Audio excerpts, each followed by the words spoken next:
I do find it interesting though that Grandpa and Daisy and Duke are gonna stand here and watch. They are like, well, this is a spectacle. Let's see what they're gonna come up with this time.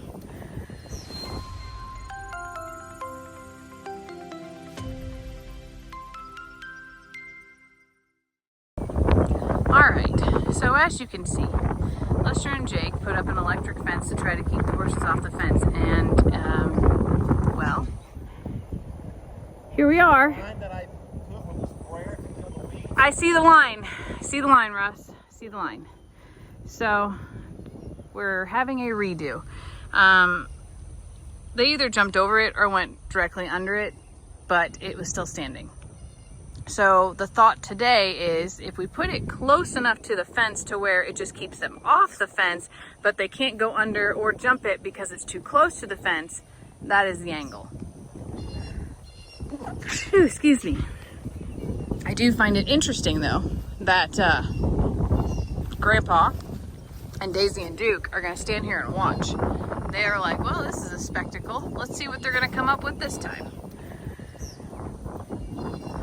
This technically still is our property for another 20 foot. So this makes more sense as well, and just creates an additional break between the neighbor's horses and ours. If you haven't been watching, this past week, Grandpa and Daisy and Duke broke through the DMZ fence up here. I'll show you where, and got in between our two fence lines and tried to get into our pasture. Let me show you.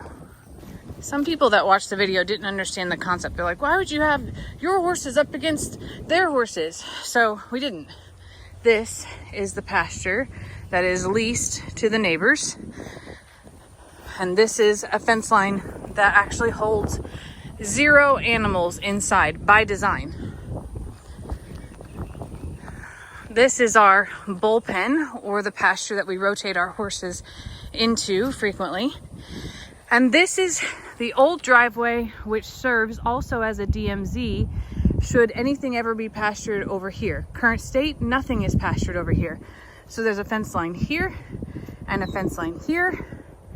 And this has cattle panel, barbed wire, and wood as its enclosure all the way around. This is barbed wire and T-post, and then you meet this fence line here, which is barbed wire. This fence line right here, which goes down all the way through this tree line, surrounds the neighbor's pasture.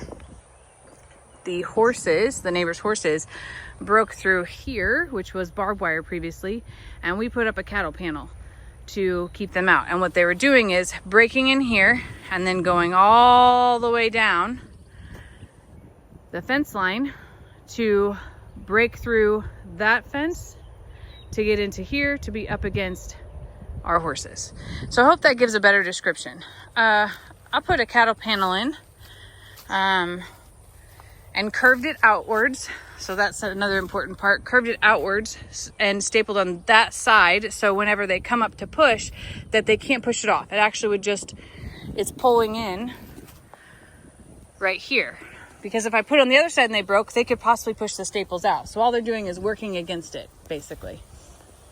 So now Jake and Lester are going to bring this fence line up and I imagine go from these T-posts straight down and then hopefully connect to like this tree or over here. If we can keep them out of this corner, that would be prime happenings. And really important because they get bottleneck up in this corner here, as you can see. They just make a path, just make a path, just make a path, because our horses stand sometimes right there. So they try to get as close to them as possible, which is how that broke down. So the electric fence doesn't cause any they're running now. The electric fence doesn't cause long-term harm, and people use them for all kinds of livestock, even chickens, to be able to keep things out. So they're made like this to ward them off from certain places, to give them a little tiny shock so that they stay the heck away from things. And we're hoping that we can place this in a way to be able to keep them off of this fence, stop slamming up against this fence and causing potential harm. I don't know if this helps, Jake, but there's 2 T-posts right here in the ground. Oh yeah, that's gonna help me for sure. And then what I was thinking is, you can see their path right here, right? Like you can see that they just triangle the heck out of that tree. Is it too far of a distance from this T-post to that one? See that one that's, yeah, so like you angle it so they can't get bottleneck in this corner. Yeah, but what if they jump over and get in this corner? Okay, solid point. Solid point. That's the scary part. That is scary. They are jumpers. They're short and they're jumpers, which is crazy. Okay, so we'll go from T-post to T-post, probably to the end of my cattle panel is what I would suspect. They can still make their little loopy-loop, but it does keep them off of it.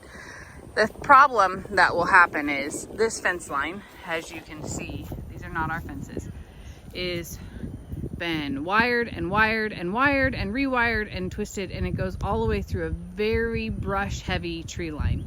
There are many weak points, and I can see one right now where they have been jumping. If you notice, see that T-post, first T-post right here, second T-post here, that top fence wire is only about 2 foot tall right there.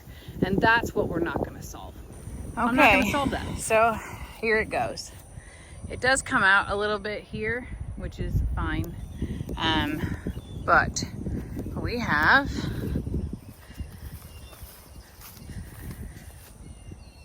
put it basically about 2 foot off of our fence line. And we hope that this just keeps them from slamming up against it and makes them stop having the ability to break through other things. Now, again, I mentioned that this tree line is full of their fencing and it is absolutely overgrown and not wonderful.